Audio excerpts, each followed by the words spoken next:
Hello, नमस्कार, आदाब, सत श्री अकाल और अस्सलाम वालेकुम। मैं हूं मोहम्मद अहमद काज़मी, लेकर आया हूं आपका पसंदीदा कार्यक्रम नज़र दुनिया पर।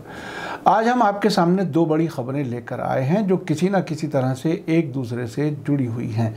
पहली खबर यह है कि अमेरिका में प्रेसिडेंट इलेक्शन होने के बाद डोनाल्ड ट्रंप के वाइट हाउस से बाहर जाने के अब कुछ ही हफ्ते बाकी बचे हैं, लेकिन वो अब भी हार कबूल करने के लिए तैयार नज़र नहीं आ रहे।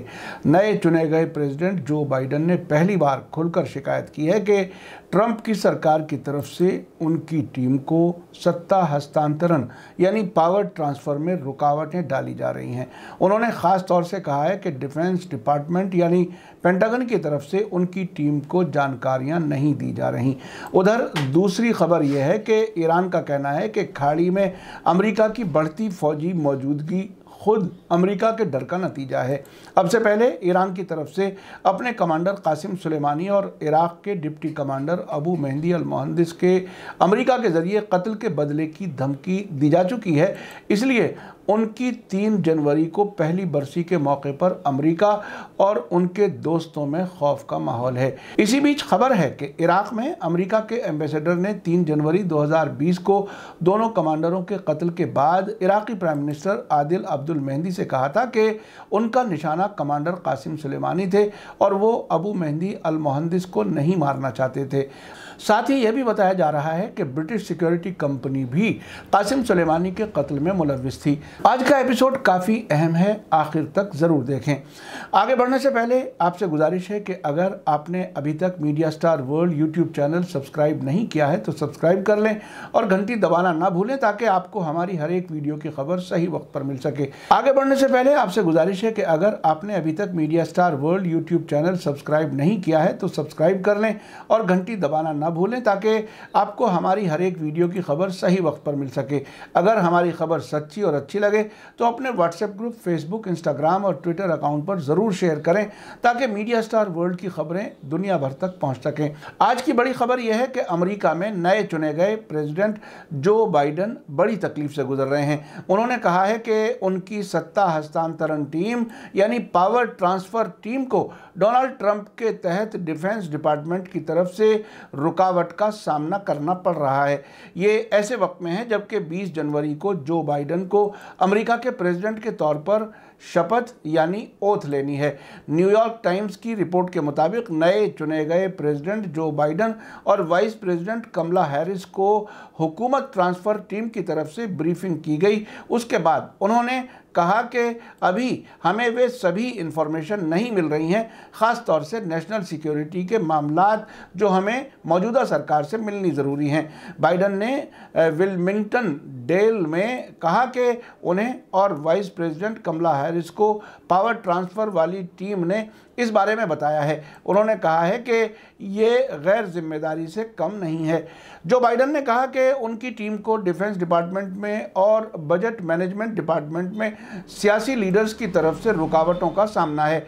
बाइडन ने स्मूथ तरीके से हुकूमत के ट्रांसफ़र पर जोर देते हुए कहा कि अभी जैसा कि हमारा मुल्क तब्दीली के दौर में है, हमें ये यकीनी बनाने की ज़रूरत है कि हुकूमत की तब्दीली के बीच कुछ भी हाथ से नहीं छूट जाए। उन्होंने आगे कहा कि उनकी टीम को दुनिया भर में हमारी फ़ौज की तैनाती की साफ तस्वीर और हमारे दुश्मनों को रोकने के लिए हमारे दुनिया भर में जारी ऑपरेशन की जानकारी ज़रूरी है। हमें भ्रम की हालत और ऐसी हालत से बचना है ताकि दुश्मन हालत का फ़ायदा ना उठा सके।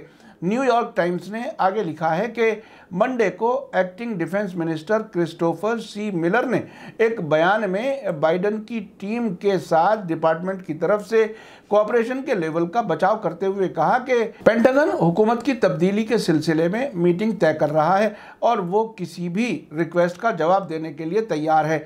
इससे पूरी तरह से साफ है कि ट्रंप हुकूमत छोड़ने में आनाकानी कर रहे हैं और दुनिया भर में मजाक बने हुए हैं। इस सब के दरमियान ईरान के प्रेस टीवी ने रिपोर्ट दी है कि वहां की सुप्रीम नेशनल सिक्योरिटी काउंसिल के सेक्रेटरी एडमिरल अली शमखानी का कहना है कि वेस्ट एशिया इलाके में अमरीकी फ़ौज की बढ़ती हुई सरगर्मियां वाशिंगटन के इस इलाके में अपने पिछले गुनाहों के नतीजे में डर की वजह से हैं। एडमिरल अली शमखानी ने मंडे को एक ट्वीट में कहा कि वेस्ट एशिया के इलाके में अमेरिकी फ़ौज के ज़रिए बढ़ाई गई सरगर्मियां सिर्फ एक डिफेंसिव शो है और इस इलाके में अमेरिका के ज़रिए शरारत के पिछले कामों की वजह से खौफ के नतीजे में है। आपको बता दूं कि ईरान ने कमांडर कासिम सुलेमानी के कत्ल के बाद इराक में अमेरिकी 2 फौजी छावनियों पर हमले किए थे, जिसके बाद ये कहा गया था कि अभी तो सुलेमानी के जूते का बदला लिया गया है, अभी कमांडर सुलेमानी का बदला लिया जाना बाकी है। अमेरिका 3 जनवरी को इस कत्ल की पहली बरसी के मौके पर ईरान की तरफ से किसी भी जवाबी कार्रवाई से डरा हुआ है। शमखानी का बयान ऐसे वक्त में आया है जबकि मंडे को अमेरिकी नेवी ने ऐलान किया था कि खाड़ी में परमाणु ताकत से चलने वाली पनडुब्बी पहुंच गई है, जबकि अमेरिका और ईरान के बीच जनरल कासिम सुलेमानी के मर्डर की पहली बरसी के मौके पर काफ़ी तनाव है। ये बात भी मीडिया में आ चुकी है कि कासिम सुलेमानी के मर्डर का हुक्म अमेरिका के प्रेसिडेंट डोनाल्ड ट्रंप की तरफ से दिया गया था। अमेरिका की तरफ से न्यूक्लियर हथियारों से लैस पनडुब्बी पिछले कई वर्षों से पहली बार खाड़ी में पहुंची है। अब से पहले सितंबर में अमेरिकी नेवी का एक एयरक्राफ्ट कैरियर बेड़ा निमिट्स स्ट्रेट ऑफ हॉर्मुज़ के रास्ते से खाड़ी में पहुंचा था, जिसका मकसद ईरान के खिलाफ हथियारों की पाबंदियों को आगे बढ़ाना था। यही एयरक्राफ्ट कैरियर बेड़ा चीन के जरिए लद्दाख इलाके में घुसपैठ के बाद भारत को सपोर्ट जाहिर करने के लिए हिंद महासागर में आया था। शमखानी ने कहा है कि इलाके में अमन तभी बहाल हो सकता है जब विदेशी फ़ौजें इलाके से वापस चली जाएं। इसी बीच जनरल सुलेमानी और अबू मेहदी अल मुहंदिस के अमेरिका के ज़रिए कत्ल के सिलसिले में इराक़ी पार्लियामेंट के मेंबर और फतह पार्टी के स्पोक्सपर्सन अहमद अल असदी का कहना है कि उनका मर्डर अमेरिका के 3 ड्रोन जहाज़ों ने किया था और ये ड्रोन 20 घंटे से उड़ान भर रहे थे। उन्होंने हाल ही में इराक के अल अहद टीवी के एक प्रोग्राम में इन 2 फौजी कमांडरों के मर्डर की तफसील दी है। उन्होंने कहा कि मुल्क के वेस्ट के सूबे अल अंबार में मौजूद अमेरिका की ऐनुल असद छावनी से 3 ड्रोन उड़े और उन्होंने दोनों कमांडरों की गाड़ी पर हमला किया। उनका कहना था कि ये ड्रोन 20 घंटे से बगदाद के आसपास उड़ रहे थे। उसके बाद जो बात अहमद अल असदी ने बताई वो काफ़ी अहम है।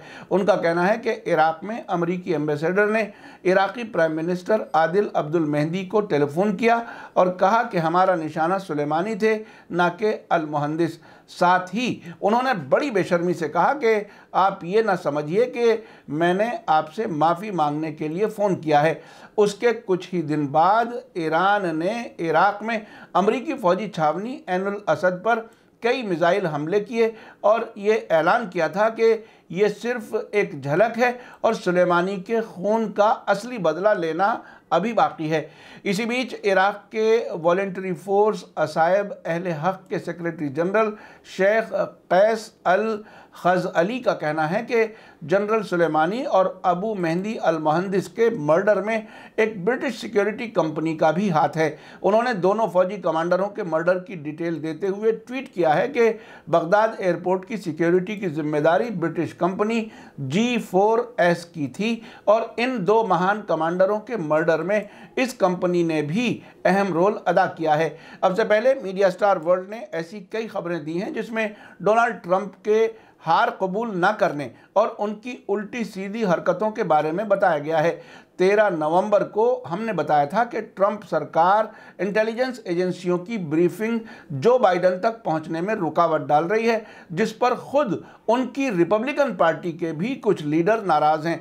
CNN टीवी चैनल ने खबर दी थी कि सीनेट में रिपब्लिकन पार्टी के प्रेसिडेंट मिट्स मैकनेल ने इस सवाल का जवाब देने से इनकार कर दिया कि व्हाइट हाउस को दी जाने वाली इंटेलिजेंस ब्रीफिंग जो बाइडेन के सामने पेश की जानी चाहिए या नहीं।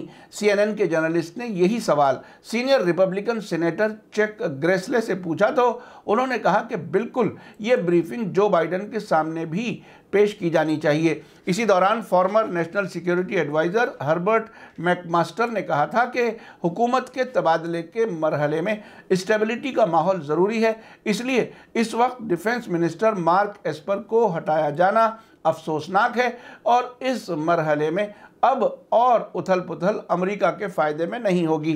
ट्रंप के हारने के बाद CIA के farmer director general John Brennan ने भी कहा था कि अपनी हुकूमत के बाकी रह गए दिनों में प्रेसिडेंट ट्रंप जो कुछ कर रहे हैं वो बहुत फिक्र की बात है। ट्रंप के घटियापन की हद तो तब हो गई जब CNN ने ये रिपोर्ट भी दी कि दुनिया के लीडर्स की तरफ से जो बाइडन के लिए आने वाले मुबारकबाद के पैगाम भी फॉरेन मिनिस्ट्री में रखे जा रहे थे और वो जो बाइडन तक नहीं पहुंचाए जा रहे थे। रिपब्लिकन लीडर्स की बेहुदा हरकतों पर हाउस ऑफ रिप्रेजेंटेटिव यानी प्रतिनिधि सभा की speaker Democrat leader Nancy Pelosi ने रिपब्लिकन लीडर्स से कहा था कि वे इलेक्शन के नतीजों को कबूल करें। उन्होंने कहा कि अवाम ने अपना फैसला सुना दिया है, अब जो बाइडन मुल्क के प्रेसिडेंट और कमला हैरिस वाइस प्रेसिडेंट होंगे। हाल ही में उन्होंने कहा है कि वो 20 जनवरी के लिए एक घंटे का इंतजार कर रही हैं और वो ट्रंप के बाल पकड़कर और पैरों से घसीटकर व्हाइट हाउस से बाहर निकाल देंगी। आपने देखा कि ट्रंप अब भी ऐसे इशारे दे रहे हैं कि बाकी बचे दिनों में वो कुछ भी कर सकते हैं। नए प्रेसिडेंट जो बाइडन कह रहे हैं कि उन्हें डिफेंस मिनिस्ट्री की बहुत सी इंफॉर्मेशन नहीं दी जा रही और साथ ही खाड़ी में अमेरिका की फौजी सरगर्मियां बढ़ रही हैं। इसका सीधा सीधा मतलब यह है कि जो बाइडन की मर्जी के खिलाफ खाड़ी में अमेरिकी फौजी सरगर्मियां बढ़ाई जा रही हैं।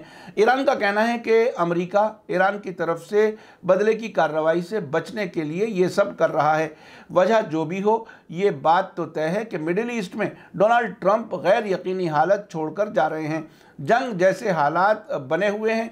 ईरान और तुर्की पर पाबंदियों का सिलसिला जारी है। जो बाइडन आगे किस तरफ चलेंगे ये तो बाद में ही पता चलेगा, लेकिन ये तय है कि ट्रंप आने वाले प्रेसिडेंट जो बाइडन के लिए मुश्किल हालात छोड़कर जा रहे हैं। मीडिया स्टार वर्ल्ड की कोशिश रहती है कि दुनिया के ताज़ा हालात आप तक पहुंचते रहें ताकि आप देश के साथ साथ विदेशों से भी बाखबर रहें। इसी के साथ मुझे दीजिए इजाज़त। आज का एपिसोड कैसा लगा कमेंट्स में ज़रूर लिखें। थैंक यू, धन्यवाद, शुक्रिया। जय भारत, जय हिंद।